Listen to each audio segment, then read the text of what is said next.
15 दिवस नाही 60 दिवस अर्ज करण्याकरता दिलेले आहेत.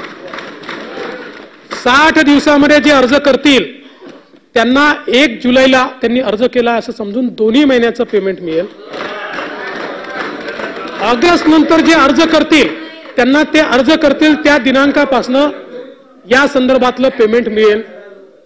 अशा प्रकारचा निर्णय हा करण्यात आलाय. तर ही एक गुड न्यूज असणार आहे. जरी तुम्ही 31 ऑगस्ट पर्यंत अर्ज केला, कधीही तुम्ही 31 ऑगस्ट पर्यंत अर्ज करा, तुम्हाला एकदाच 2 महिन्याचे पैसे जे आहेत ते भेटणार आहेत. तर बघू शकता आपण स्वतः उपमुख्यमंत्र्यांनी ही घोषणा कालच्या पावसाळी अधिवेशनामध्येच केलेली आहे आणि त्याचा GR देखील आलाय. पहा, योजनेच्या अंमलबजावणीसाठी कालमर्यादा खालील सुधारणा करण्यात आलेल्या आहेत. जसं की या ठिकाणी म्हटलंय 31 ऑगस्ट 2024 पर्यंत लाभार्थी महिलांना अर्ज करता येईल. ठीक आहे, परंतु तसेच 31 ऑगस्ट 2024 पर्यंत अर्ज करण्यात आलेल्या लाभार्थी महिलांना मात्र दिनांक 1 जुलै 2024 पासून दरमहा 1500 रुपये आर्थिक लाभ देण्यात येणार आहे. तर बघा मित्रांनो, ही तुमच्यासाठी एक गुड न्यूज आहे. त्यासाठी या व्हिडिओला नक्की लाईक करा व शेअर करा. तुम्हाला हा निर्णय कसा वाटला कमेंटमध्ये नक्की सांगा. कारण की तुम्ही जरी 31 ऑगस्ट पर्यंत जरी अर्ज केला तरी देखील तुम्हाला 1 जुलै पासूनच पैसे जे आहेत ते भेटणार आहेत. मात्र तुम्ही या ठिकाणी पात्र असणं गरजेचं आहे ते योजनेसाठी. म्हणजे 1 जुलै पर्यंत पासून ही योजना चालू झालेली आहे, तेव्हापासून तुम्हाला आता पैसे सुरू झालेले आहेत. ह्या जुलै महिन्याचे पैसे भेटणारच आहेत. आणि 31 ऑगस्ट ही काय आहे, लास्ट डेट आहे अर्ज करायची. समजा एखाद्याला उशीर झाला अर्ज करायला, तरी त्यांनी जर 1 ऑगस्ट मध्ये समजा शेवटच्या तारखेला जरी अर्ज केला तर त्या तारखेपासून पुढचे पैसे नाही भेटणार त्यांना. मागचे देखील जुलैचे आणि ऑगस्टचे देखील पूर्ण पैसे भेटणार आणि पुढचे तर चालूच राहणार आहेत. तर ही एक महत्त्वाची अशी योजना आहे. त्याबद्दलचा हा एक निर्णय हा GR मध्ये देखील देण्यात आलेला आहे. आता तुम्ही म्हणाल याचे पैसे जे आहेत कधी भेटतील, तर बघा ऑगस्ट मध्येच तुम्हाला याचे पैसे जे आहेत यायला सुरुवात होणार आहे. कालच्या पावसाळी अधिवेशनामध्ये देखील त्याच्याबद्दलची माहिती त्यांनी दिलेली आहे. आता मित्रांनो, हा जो नवीन GR आलेला आहे त्याबद्दलची माहिती डिटेलमध्ये आपण या व्हिडिओमध्ये बघूयात. तर बघा, मुख्यमंत्री माझी लाडकी बहीण योजनेतील सुधारणेबाबत हा GR कालच्या तारखेला 3 जुलैला प्रसिद्ध करण्यात आलेला आहे. याच्यामध्ये काय सुधारणा करण्यात आल्या आहेत पहा, ज्याच्यामध्ये पात्रता आणि अपात्रतेमध्ये आवश्यक कागदपत्राच्या सुधारणा केलेल्या आहेत. पहिली सुधारणा याच्यामध्ये करण्यात आलेली आहे 21 ते 60 वरून 21 ते 65 वर्ष वयोमर्यादा केले. आणि महत्त्वाचं म्हणजे आता विवाहित महिलांना त्याचबरोबर अविवाहित महिलांना देखील अर्ज करता येणार आहेत. म्हणजेच कुटुंबामध्ये समजा एक विवाहित महिला आहे आणि दुसरी अविवाहित महिला आहे, तर त्या दोघांनाही आता अर्ज करता येणार आहेत. दोघांनाही या योजनेचा लाभ भेटणार आहे. दोन्ही कुटुंबामधील एका कुटुंबामधील 2 महिला आता अर्ज करू शकतील. तर ही एक महत्त्वाचा बदल करण्यात आलेला आहे. त्याची पात्रता चेंज करण्यात आलेली आहे. त्याचबरोबर जर राज्यातील महिला जी आहेत तर याच्यामध्ये केवळ एक अविवाहित महिला आणि या ठिकाणी ह्यापैकी एक महिला अशा पद्धतीने या ठिकाणी हे नियोजन जे आहे केलेलं आहे. बघा, विवाहित, विधवा, घटस्फोटित, परित्यक्त्या आणि निराधार महिला. ठीक आहे, परंतु याच्यापैकी एक आणि या ठिकाणी अविवाहित महिला असेल तर त्यापैकी एक, म्हणजे असे 2 जण अर्ज या ठिकाणी करू शकतील.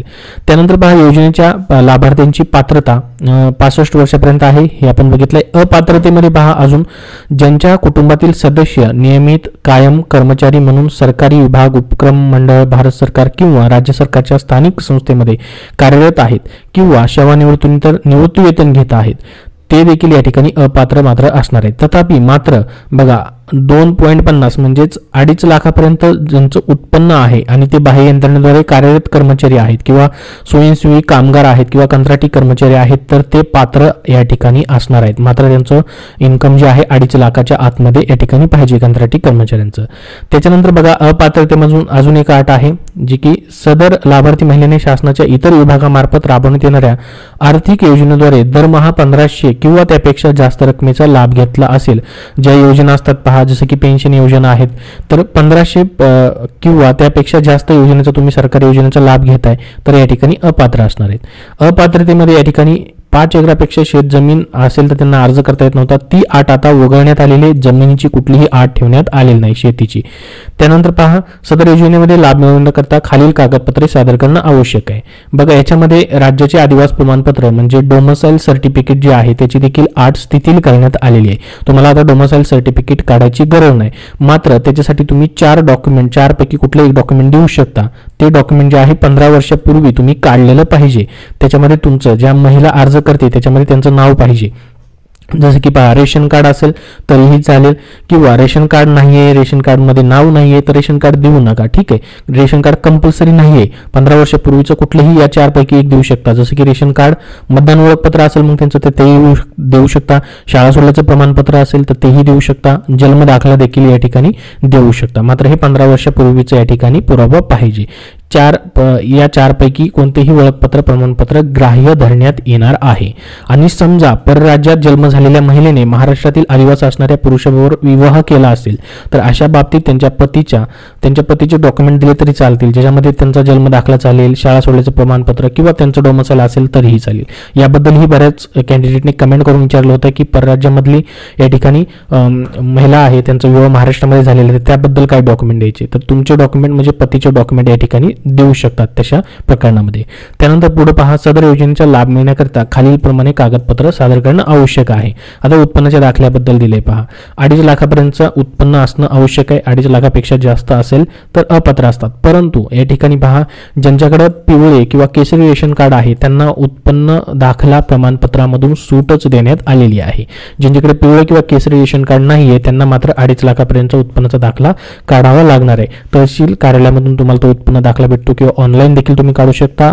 31 ऑगस्ट पर्यंत या ठिकाणी ही प्रक्रिया चालणार आहे, त्यामुळे तुम्हाला कुठलेही डॉक्युमेंट काढायला अडचण येणार नाही. 31 ऑगस्ट पर्यंत सर्व डॉक्युमेंट तुम्हाला भेटून जातील आणि 1 जुलैपासून तुम्हाला ह्या जुलै महिन्याचेही पैसे भेटणार आहेत आणि ऑगस्टचेही पैसे एकत्रितच 3,000 रुपये तुम्हाला या ठिकाणी जमा होऊ शकतील तुमच्या बँक अकाउंटमध्ये. आणि बँकेचं कुठल्याही बँकेचं तुमचं पासबुक असेल तरी चालेल, फक्त त्याच्यावरती तुमचं नाव पाहिजे. त्याचा पहिल्या पेजेसचा या ठिकाणी तुम्हाला झेरॉक्स त्याची अपलोड करायची आहे. त्याच्यानंतर खाली पहा, अजून महत्त्वाची माहिती या ठिकाणी दिलेली आहे, ती म्हणजे याच्यामध्ये प्रोत्साहन भत्ता जो आहे तो दिला जाणार आहे.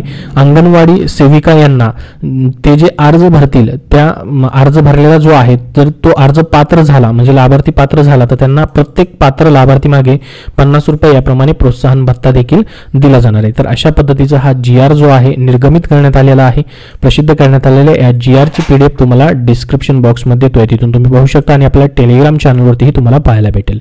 याबद्दल अजून काय प्रश्न असतील तर कमेंटमध्ये विचारा. हा व्हिडिओ नक्की लाईक करा व शेअर करा आणि सर्व अपडेटसाठी आपल्या चॅनलला सबस्क्राईब करून ठेवा. धन्यवाद.